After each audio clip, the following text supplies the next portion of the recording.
Hello and welcome to World Talks on TVP World with me, Ashim Kumar. Ukrainian Justice Minister Herman Halushchenko and Energy Minister Svetlana Hrinchuk submitted their resignations over a $100 million kickback scheme linked to Energoatom, reportedly involving a close ally of President Zelensky.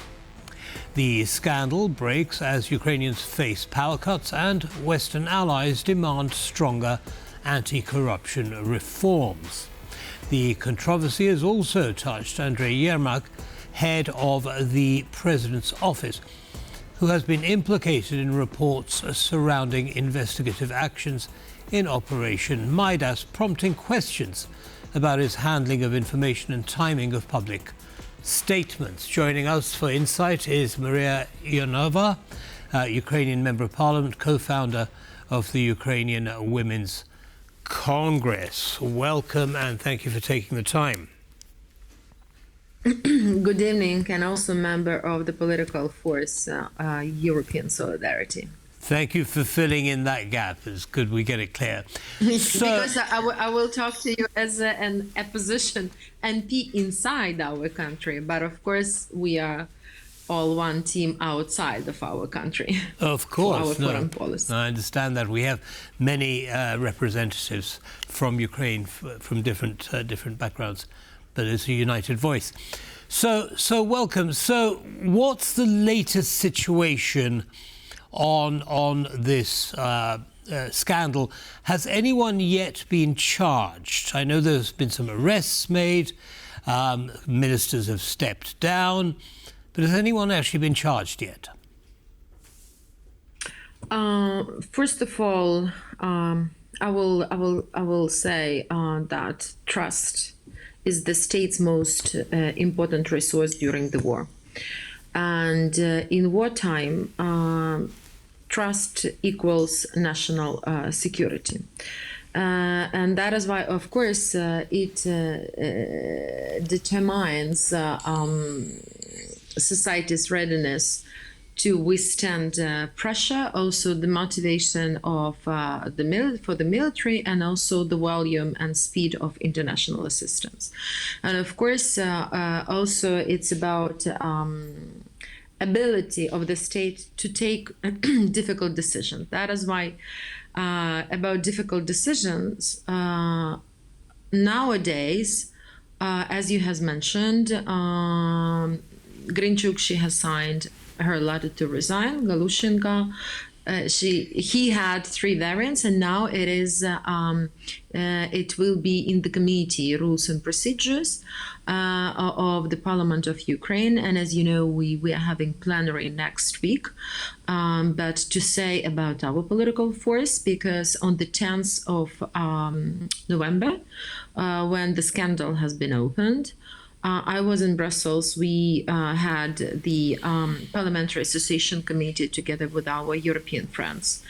And of course, that was shock for all of us, including also Ukrainian delegation and, of course, European delegation. So that is why our proposition of our political force, not only proposition, a demand, the resignation of the whole government, because when we are talking about corruption, and any corruption crisis, therefore becomes a really critical national security. I want to talk about that, Mariia. I do want to talk about that, but before we get to that, because that is a crucial point. NABU has identified the ringleaders and who the people who were directly involved, but they clearly had a lot of political cover, and some of these people were very close to the president. Now, stepping down, many would say, is simply not enough, and there is concern that this will be kind of forgotten about and people will get away with it. Do you feel confident that that will not happen? In our times, we can be confident only in our Ukrainian armed forces. And to your question, as the only way to restore trust from what I have started is through really transparent decision, because you are asking me about actions, about decisions, and it is also through accountability and really concrete actions, not explanations, weak explanations, or some like cosmetic reshuffles. And that is why, yes, unfortunately, it's like political crisis, and we think that we should be honest also inside and with our society, and of course with our international partners. And you're right, this is not only about two individuals. Unfortunately, the corruption episode is only a symptom, and the real problem lies deeper, because risk of really systemic corruption, where schemes become part of the state's operational processes. So failure of internal control, when neither ministers nor oversight bodies detect the threat. So that is why, unfortunately, the parliament was also very weak and not subjective to provide parliamentary oversight, also with the state enterprises. I can tell you that our faction, European Solidarity, we were always very direct, and we were demanding also the reports of the ministers and also the reports of state enterprises. But unfortunately, we were not heard, and that is why, when we are talking that in a modern state, corruption is rarely the result really of a single person's initiative, but it is a reflection of institutional weaknesses. Talking about institutional weaknesses. Sorry, I must get a couple of things in because we don't have very long, Mariia. Talking about institutional weaknesses, how much are people laying the blame at President Zelensky's feet? Because, Andrei Yermak, head of the president's office, is also implicated, or there are suspicions. Has President Zelensky managed to keep himself out of that fray? What can I say? Of course, there are different scenarios, and anyway, the leadership knew. This means complicity, because in wartime, this is incompatible, really, with holding office, and that is why. Yes, there are rumors and there are talks, and we are waiting for another also information from investigators from NABU and SAB. But the message is clear. We have to make this process very public, transparent. The president, he has to be to take hard decisions about his political partners and friends. And again, our main purpose that the trust, that we have to return the trust, because unfortunately, when we are talking about the government, the trust has been lost. Indeed. And that is why political responsibility must follow. That is why. And when we are asking me about leadership, now we are talking, yes, there is a processes, but again, I think that there were meetings with ambassadors, there was a G7 meeting. So I hope that, now the government should be so honest with our political partners, international partners, because of course we understand that skeptics and Russians, they will use this situation. So the state cannot offer for us to lose the trust of the partners. And that is why Ukraine is not fighting alone. We know it. Most would agree with you that trust is fundamental if Ukraine is going to dig itself out of this situation. But you say you were in Brussels when the news broke. What was the response of EU members around you when the news came out? Of course, there were questions about the reactions and actions by the government.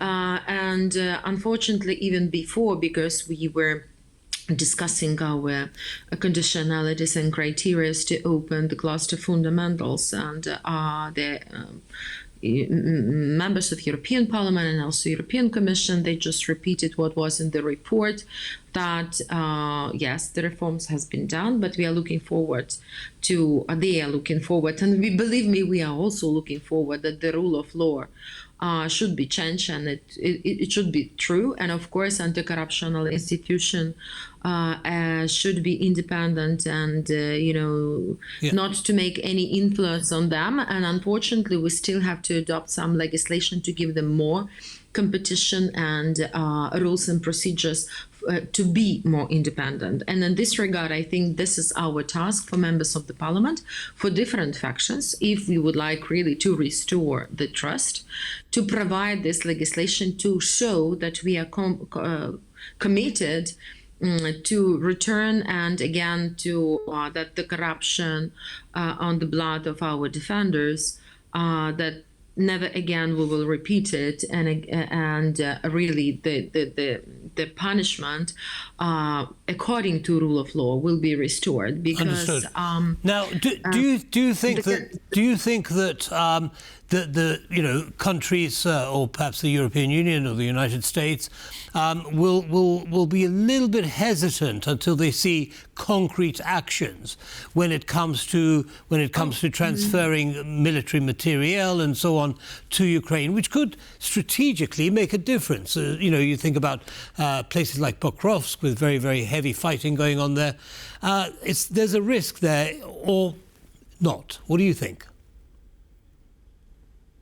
Of course, this is a risk. What can I tell? This is true, is that unfortunately it will make problem to the nation. It's not to the government, not to all these people who were involved in this process, to the nation. And first of all, we have to do everything to sustaining international support, receiving weapons, advancing on the EU track, also rebuilding the country and really ensuring the state's resilience during the war. So, of course, this is our homework. And that is why I think this is time, because the mono-majority has failed. This is the time to provide in the parliament pro-European and absolutely multi-balanced coalition, and yes, to have this anti-crisis cabinet of ministers to return the trust and to control all other institutions. Indeed, well, capable institutions, it's our resilience and it's our victory. And again, USA and Europe, they realize and know the risk. But if we look forward to a rapid resumption of that situation. Mariia Ionova, thank you very much indeed for taking the time to join us. Have a good evening and stay safe. And that brings us to the end of this episode of World Talks. Don't go away though, lots more coming up.